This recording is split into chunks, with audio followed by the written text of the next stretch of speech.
श्री राम दोस्तों, आज की वॉक की चर्चा में आपका स्वागत।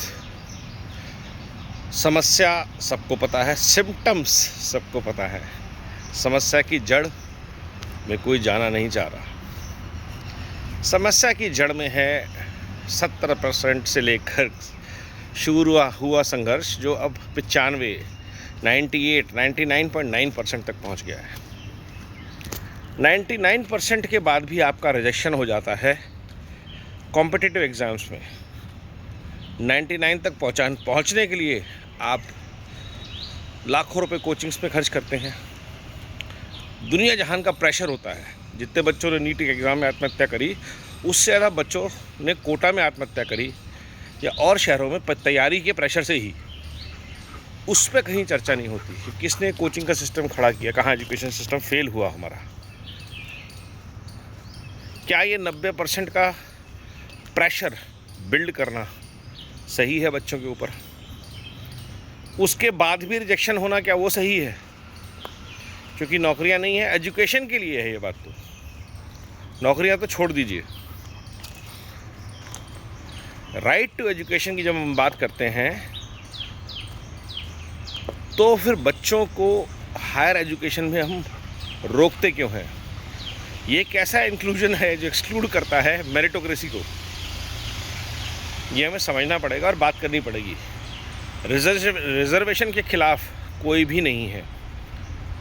आप अच्छी कोचिंग दीजिए, फ्री एजुकेशन दीजिए, स्कॉलरशिप भी दीजिए, पढ़ाई के लिए पैसे भी दीजिए।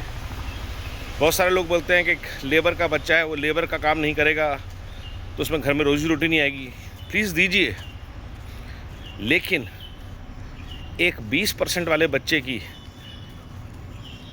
90% वाले के सामने अगर आप प्रमोशन करेंगे तो वो गलत है। आप मेरिटोक्रेसी को ख़त्म कर रहे हैं। आपका काम है गरीब के बच्चों को, पिछड़ों के बच्चों को मेरिटोक्रेट बनाना। ज़िंदगी भर के लिए अपाहिज नहीं कि वो पढ़ेंगे भी रिजर्वेशन से, नौकरी भी रिजर्वेशन से पाएंगे, फिर प्रमोशन भी रिजर्वेशन से पाएंगे। तो ये गलत है। और ये जो हमने जहर का बीज बो देते हैं, ये सारी ज़िंदगी हर बच्चे में रहता है। जो उसको मिलती है रिजर्वेशन उसको भी, और जो उसकी वजह से रह जाता है उसको भी। और ये जो चीज़ है, इसके ऊपर किसी भी आंदोलनकारी ने बात नहीं करी कि why are meritocrat people not getting into education that they deserve. क्या ये ज़रूरी नहीं है? अपने आप को कॉकरोच तो कह दिया या कहलवा दिया गया, लेकिन असली मुद्दा क्या यही था? या असली मुद्दा ये था कि जो नीट पेपर में जिन लोगों ने एग्ज़ाम क्लियर किए, उनमें से क्या सबको एडमिशन मिल पाया? क्यों नहीं मिल पाया? क्योंकि देश का एजुकेशन सिस्टम इतना सड़ चुका था कि उसको रीबिल्ड करने में टाइम लगने वाला है, रिसोर्सेज लगने वाले हैं, स्पीड और स्केल लगने वाली है। टीचर्स ही नहीं है उस लेवल के हमारे पास, क्योंकि मेरिटोक्रेट चले जाते हैं तो एजुकेशन सिस्टम्स खड़े नहीं हो पाते हैं।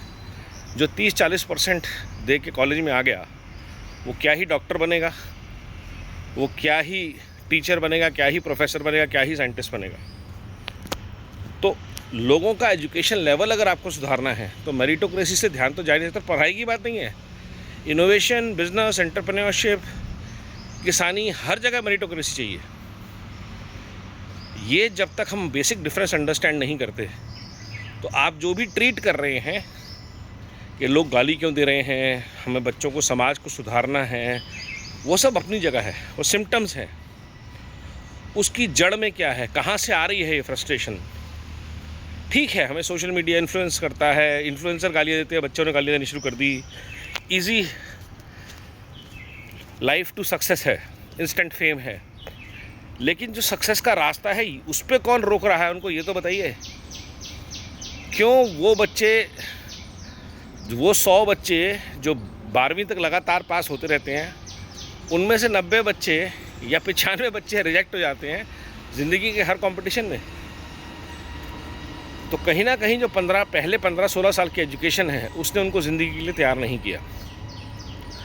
अब वो अपनी उस ज़िंदगी से निकलने के लिए क्या करते हैं? या तो नशे का सहारा लेंगे या इंस्टेंट फेम का सहारा लेंगे जो कि नशे के बराबर ही है, क्योंकि वो एक ऐसी दुनिया में रहना चाहते हैं जो उन्होंने अचीव नहीं कर पाए किसी वजह से। वो लोग शायद उनको लगता था कि इस दुनिया पे हमारा हक है, हम भी बड़ी गाड़ी चलाएं, हम भी खूब पैसा कमाएं, चाहे कैसे भी कमाएं, क्योंकि मेरिटोक्रेसी से तो आपने कमाने नहीं दिया। तो ये जो समस्या है, इसका जड़ जो है वो कुछ और है।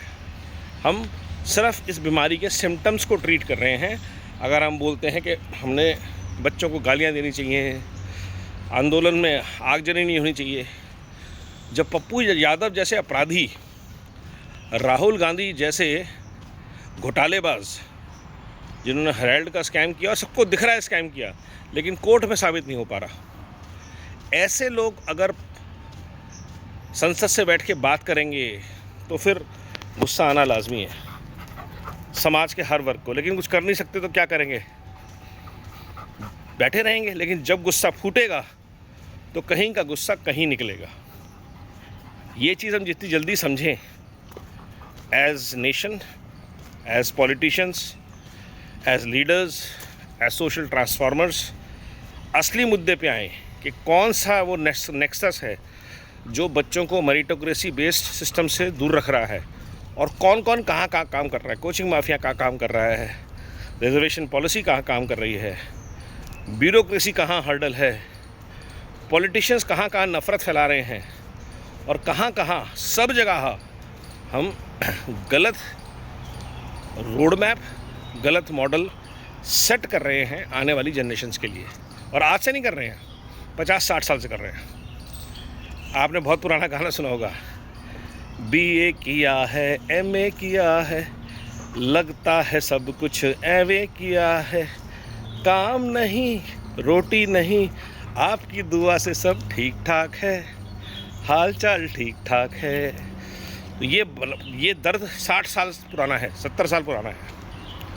विचार करिए, मंथन से ही कुछ निकलेगा। Evolution is the key, revolution is not the solution.